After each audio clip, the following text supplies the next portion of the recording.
NixOS is a Linux distribution that's designed to be reproducible as well as declarative, meaning that you can have a set of instructions essentially to build it out for you. And it's a really powerful idea and one that I think more people will like as it catches on more. But it also adds a lot of complexity for people that aren't used to the way NixOS works. Today we're going to take a look at a new learning resource for the Nix Package Manager. And keep in mind, the Nix Package Manager can be run on basically any Linux distribution or even Mac. So here's this new resource. It's called Zero to Nix. And it's an unofficial, opinionated general introduction to Nix. And so opinionated here is key. That means that they have an idea of exactly what they want to teach. They're not going to teach you everything from a standard perspective. They're going to teach you what they think is the best approach. In this case, one thing that they strongly end up focusing on is flakes, which are a bit different than the standard Nix packages. So we're going to take a look at kind of the initial quick start, and then we may also take a look at some of the other, and we also may take a look at some of the other documentation they have here. But let's jump into the quick start. I am doing this live. I haven't looked through this, but I have not done this before, but this should not be very difficult. And this is by Determinate Systems, and they put together the Nix installer tool. And you can go, of course, look at this and see some more information about this. And so at first I was really curious, why were we going to do this Nix installer versus just the standard install from the Nix website? And if you note here, they do have a note where they're talking about this installer will actually go and create the /nix directory and any other directories that it needs. And they also note that it will turn on flakes by default, and that would be something that you would have to enable manually if you were doing this yourself. It also provides an easy uninstall if you need to uninstall Nix once you're done. So it's just something where it makes it a bit easier to work with and things like that. So I'm going to go ahead and run this. You do need curl. You should have that in most Linux distributions out there. And we'll run that and see what happens. So it says Nix installer needs to run as root, attempting to execute now via sudo. So I'm going to go on and type my password. All right, and so glancing through these here, Planner is going to be a Linux multi. I believe Planner is, let's see. Yeah, so Planner is going to get things like the actual channel that it's going to use, which is going to be the Nix Packages Unstable. It's also going to choose which package it's going to use, which is going to be the x86 Linux tarball. It's also going to go ahead and create the Nix directory and some other things like that. So this all looks fine to me, so I'm going to go on and say yes to proceed. And we'll wait for that to complete. I don't think this will take too terribly long. Okay, and as you can see here, we have Nix was installed successfully. That took like a minute. To get started using Nix, open a new shell or run, and then this command. We're not going to do that right now because we're going to follow along with this. So then I say next to run execute. Actually, let me clear out because I forgot. My camera's over the top now. So we're going to say execute, and then shell. Okay, so Nix version. All right, we have 2.12.0, good. And so that is the end of the first one here, because this is just about getting a Nix installed. So the next thing it's going to have us do is run a program with Nix, and it's just going to have us run hello Nix.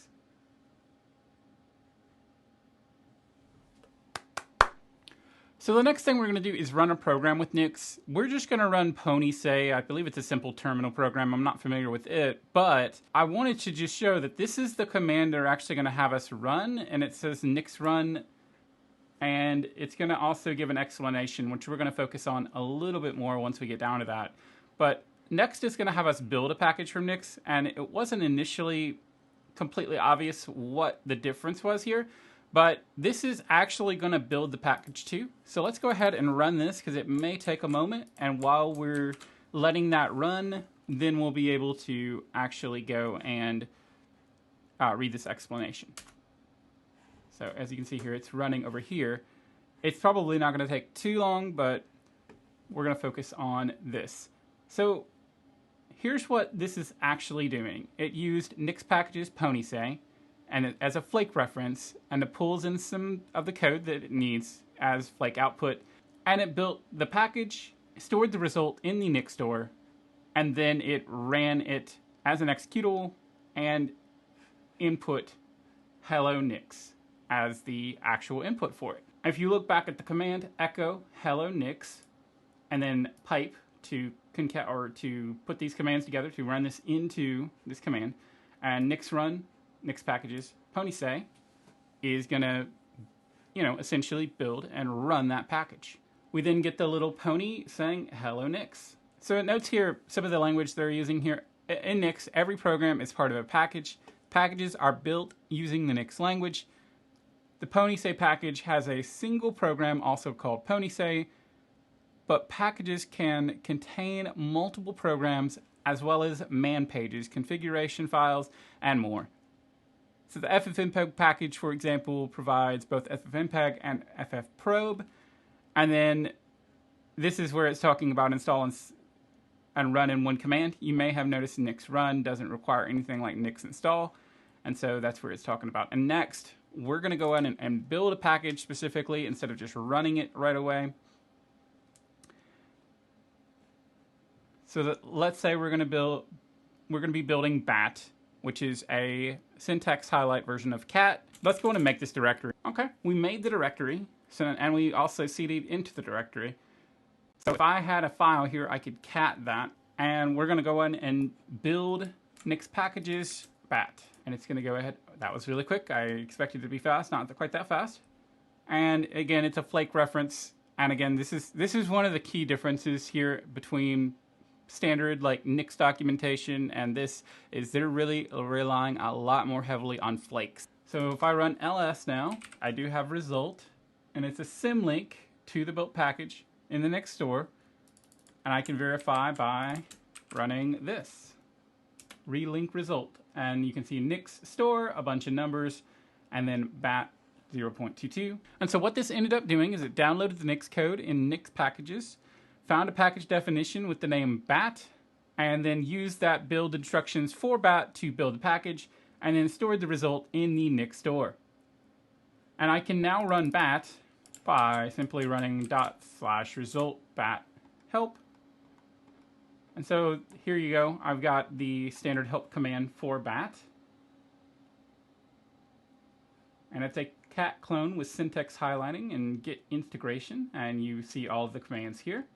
So the next part of this, they actually give you a selection of languages. I'm going to go with Python because that's what I know best. And we're going to run, essentially we're going to build a Python package from this. And they have a specific Python 3 package. And we're going to then build that. So let's go ahead and run this command. And that finished up really quick. And then /result. So I've copied that and I'll paste that in. And so as you can see here, we ran /result/bim/pip help. And we got the help page for pip, which is one of the package installers in Python. And we're going to go ahead and clear the screen. They mention here that Nix Packages is the largest repository, but any Nix flake can include package outputs. And so they're going to build a package from a different repo.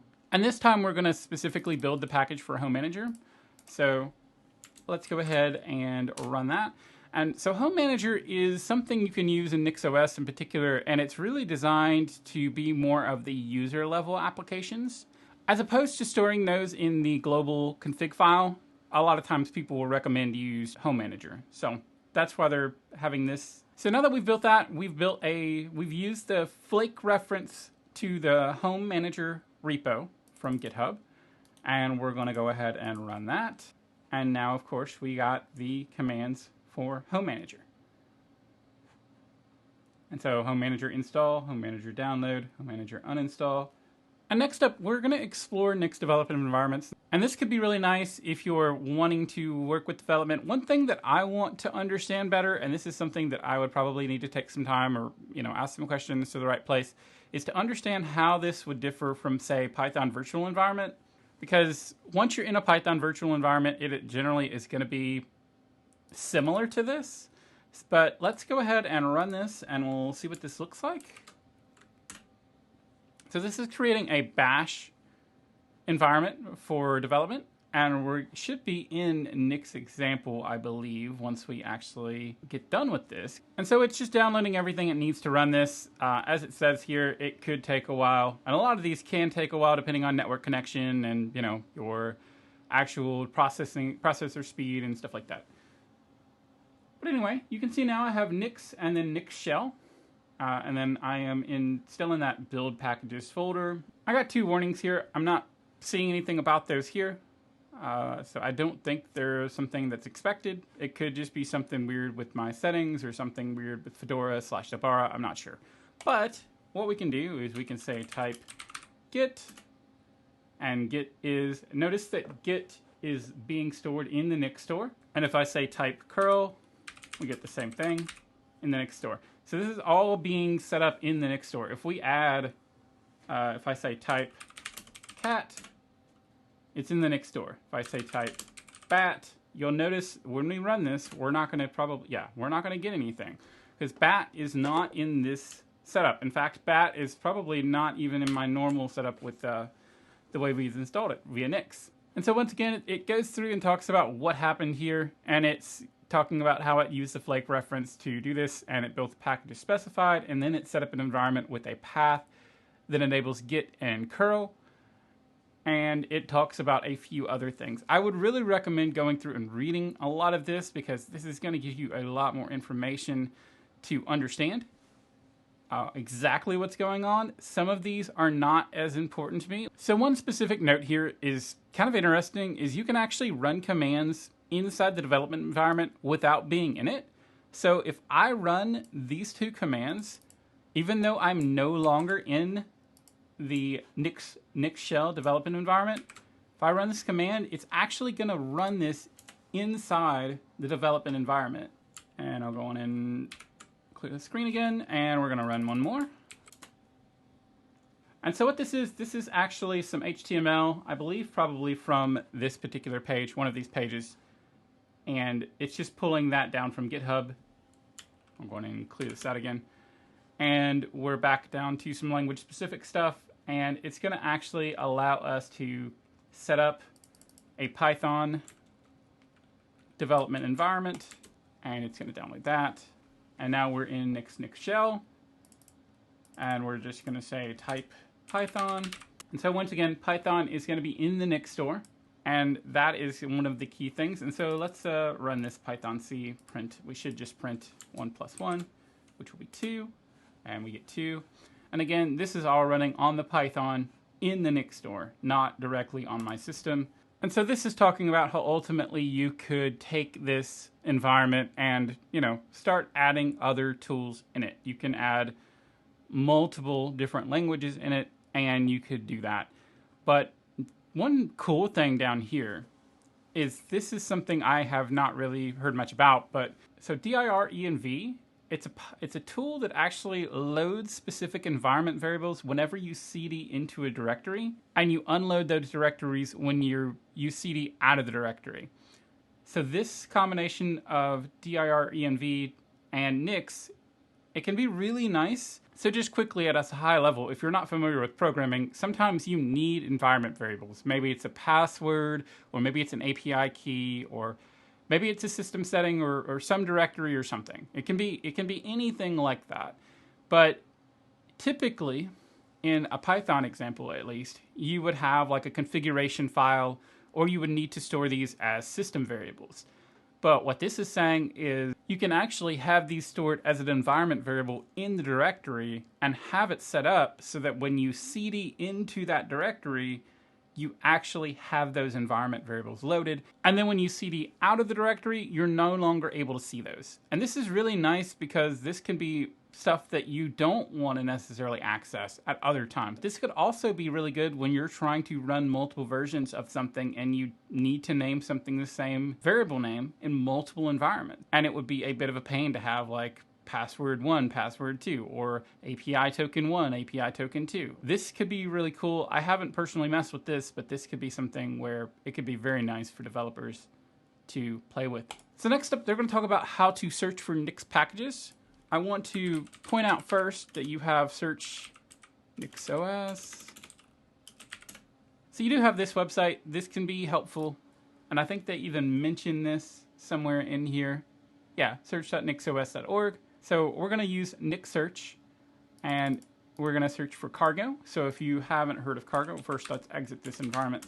So cargo is the package, I believe the package manager for Rust. It essentially helps set up the environments for Rust. And so you can see it's going through and getting a lot of different packages for cargo. And it brings up many results in the form of legacy packages, system package. So as you notice, it says legacy packages x86 Linux, and then it has the Emacs package, and then cargo, and it has the other packages. So this is all the different versions of cargo we can get via Nix packages. And their example here is ARch64 Darwin, which is the M1 Mac, or the M2 Mac, the Silicon Apple chip Macs. So that is where you would see those. Instead of x86, you'd be seeing Arch Darwin if you were on a M1 Mac. Alternately, if you were still on Intel Mac, you would see something like x86 Darwin. And so we can also output these results into a JSON file, or a JSON format rather. So let's go ahead and again run this one. And as you can see, it's not very readable to us right now, but if you want to try to include that in some sort of program, that's something where ultimately you could pull that list into something that could parse out JSON. And they mentioned you can use this JSON and you could parse that with something like JQ. I'm not familiar with this particular tool, but it's something where it's just a JSON processor. And so we could do that. And search.nix.os. So the things they mentioned about the NixOS search is that you're able to choose what channel you're on, as well as search across a range of public flakes. And so as you notice here, here's the unstable, and I can also choose packages. And then if we can also look at flakes. And so if I just search for bat, bat's not there, bat's in GitHub, but we can see the public flakes that they have. And so anything that would be listed here. So for example, if I search for this one, they should, if I'm understanding this right, give us a package result. It does. And so then I could actually look at this and it would show me. I could also look right here, and here's my build command that I would need. And then there's another option called Nix Flake Show. And we're just going to go on and run this, and we'll talk about a little bit of the differences here. So what it's going is it's retrieving some information about the repo, and this is getting the information about the repo of Wayland for Nix as a flake. And as you can see, this is kind of the directory structure for it. So there's a note here about when to use Nix Search versus Nix Flake Show, and their kind of rule of thumb is that if you are using a Nix packages, you want to use Nix Search because there's going to be probably a lot of them that you're wanting to look through. Nix Flake Show is a good option for an initial look at a flake, but then you could also potentially use Nix Search for flakes as well. It just depends on how much there is to look through. Like the Wayland one right here, there's a lot. So I could potentially use Nix Search for that. And so this is more about building a development environment. This one is a little bit different because it's actually going to do a flake init and use the template. And one thing I really I need to understand better, and this is just something that I haven't had the time to look into yet, but one thing I want to understand better is how this is differing from the previous one. I think the big thing is that once the template has been installed, you'll see the contents of it. So I believe the difference here in what we did previously is that this is also actually creating it as a flake, and then therefore we're going to have flake.nix and flake.lock, which is essentially going to be the dependencies of this in here. So it's a little bit like requirements.txt in Python, but it's just a little bit different. I'm not going to run through this example just because it's going to look very similar to the previous one, and but essentially we would create the environment, we would say Nix develop, and when we type Python, that's where we would actually see that we were in the Nix store again. So again, I think this is something where I need to submit some feedback, and I will after this video, that I think this needs to be just fleshed out just a little bit more to better help people understand like how this is different than the previous development stuff we've been doing. So the next one is building a package from a local flake. So this time we're going to actually build, and we're going to build a Python package. And so what we're going to do is we're going to go in and create this, and that'll go in there, and then we'll go on ahead and run the flake init. And we got that. And so now we should just be able to run Nix build. And by the way, these flake inits, from my understanding, these are really different starting points for Python or whatever language you're picking here. These are different starting points for that. So like this is going to have different dependency. This is going to have different Python packages installed maybe than the default Python would. So that's what these inits are, is they're kind of like starting points. Where these could be particularly awesome is if you are on a development team and you need to actually have a development environment and you don't want to go the route of doing a requirements file and potentially having something weird happen there. And you literally have these two commands. You make the directory and you go into it, and then you run this Nix flake init. And you don't have to worry about creating a Python virtual environment at this point. You don't have to run pip install requirements.txt. You don't have to do anything else. This all just makes it work. So I think that's the appeal to this particular section and why somebody might want to do this. So let's run Nix build, and it's going to build our package. This also has, I assume this also has some package instructions here. 0 to Nix. And here we go.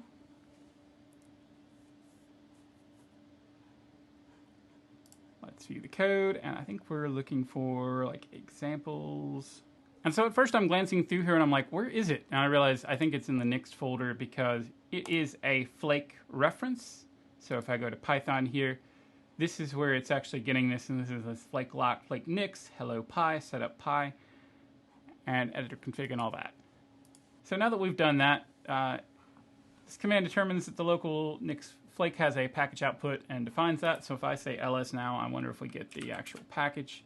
And so we actually can run this by running this /result. Okay, I'm missing something here. Unless, so let's cd in result. If I could spell it correctly, that would help. ls bin. They may have changed like the name.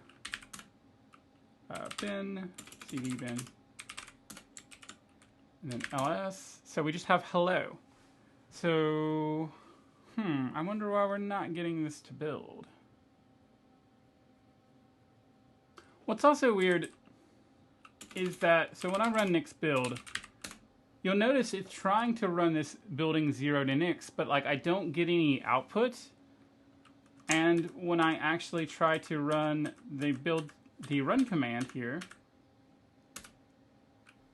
I get nothing. I'm not sure what I'm missing. I feel like, yeah, I'm not sure what's going on here. I'm gonna submit some feedback about this one. But anyway, this is the end of the tutorial that they have. They next have an uninstall Nix if necessary.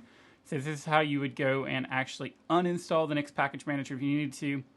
But what I would point out is if you come back to here after you're kind of through that and you want to find some more information, there's information about NixOS, the Nix languages, and also the Nix packages. If you look at, for example, they have enter a Nix development environment, create it. They have more information here about how the packages work, as well as the concept. Caching, closures, they have a lot of different information about how this is supposed to work, about sandboxing, about reproducibility, as well as about flakes, and a lot of different stuff that they want to be able to put information out about. So if you're, looking at Nix and you're like, I really like the idea, but there's just not really a place to understand about where to start, I would look at this 0 to Nix and really focus on this quick start to begin with. And that's it for today. I saw this and I was really excited about this because to me this is something cool. I've been interested in Nix, but it's something where I feel like you can kind of start with a very simple thing, but anything beyond that can be very complicated to try to get into. And it's something where I don't have as much time to focus on that. So I was really glad to see this, and I really want to try to mess around with Nix Package Manager more, because ultimately this is something where it could make it easier for me to handle installing certain packages in Fedora/Nabara that, typically wouldn't be as easy to get in there. I'd have to go and run and compile them myself. A lot of people are really Nixifying packages to make it easier for them to actually, install on NixOS or via the Nix Package Manager. So the size of the repository is really big, so I would encourage you to take a look at that. And I'm curious to see how this versus like Flatpak is a complement to Debian or something like that. It's much more stable. This could be really cool, and I'm looking forward to seeing how it goes with the Nix Package Manager. Thanks for watching, have a great day, and I'll see you next time.